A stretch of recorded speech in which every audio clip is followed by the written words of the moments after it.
Magandang umaga, ako nga pala si Roxanne at samahan niyo ako para sa Foundation Day celebration namin. Let's go! Dito, papunta na kaming complex dahil dun gaganapin ang mga events. At andito na nga tayo!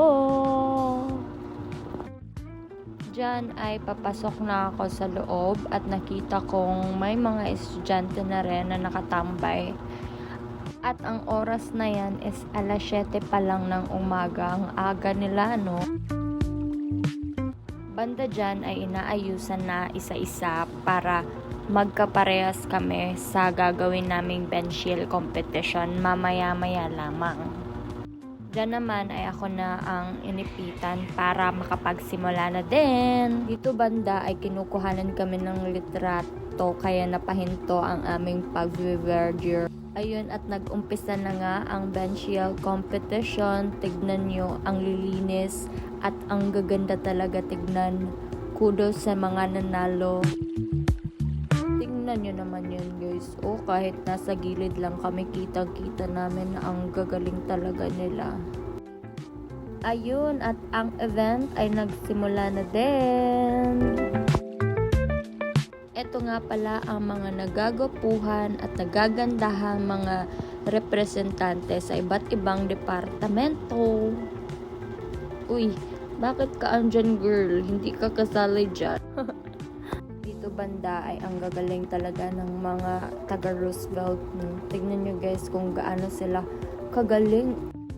Nung kinahaponan ay nanood lang kami ng PE demonstration at mass dance competition. Ayun, at nagsimula na din ang competition. Tignan nyo kung gaano sila kagaling.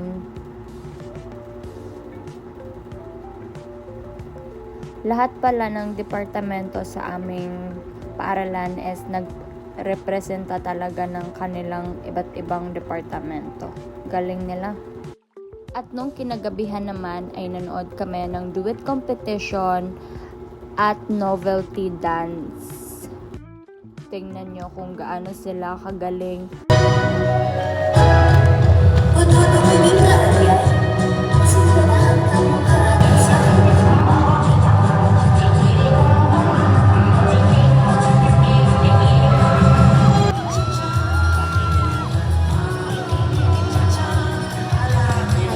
Ang nanalo dito sa palahok na ito ay ang psikolohiya na departamento. Binabati ko kayo! Kinabukasan na nga ay papunta na tayo sa complex.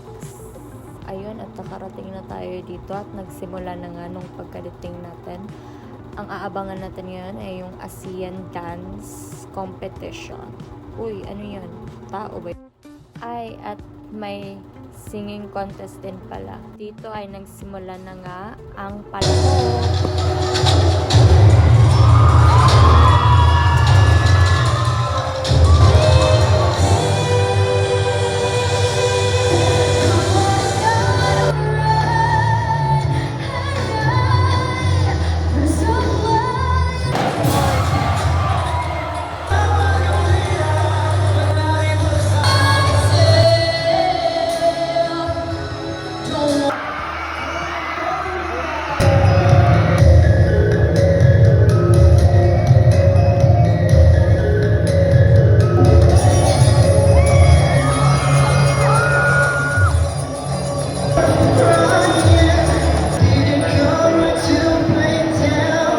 Gagaling talaga nila at kitang-kita na pinaghandaan talaga nila ang gagawin nila.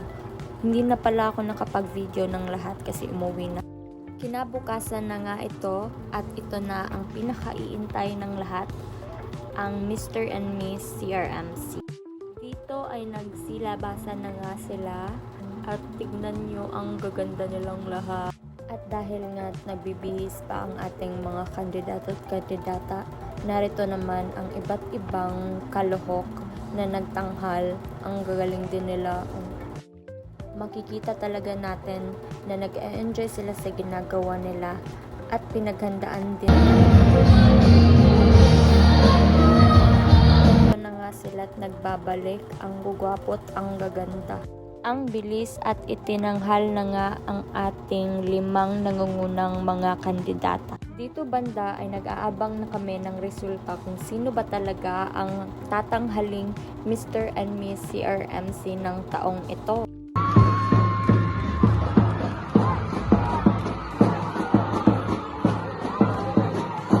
At ayun na nga, nanalo kami. Mr. and Miss CRMC ay nakuha talaga ng aming departamento. Sa susunod na vlog ulit, mag-ingat kayong lahat.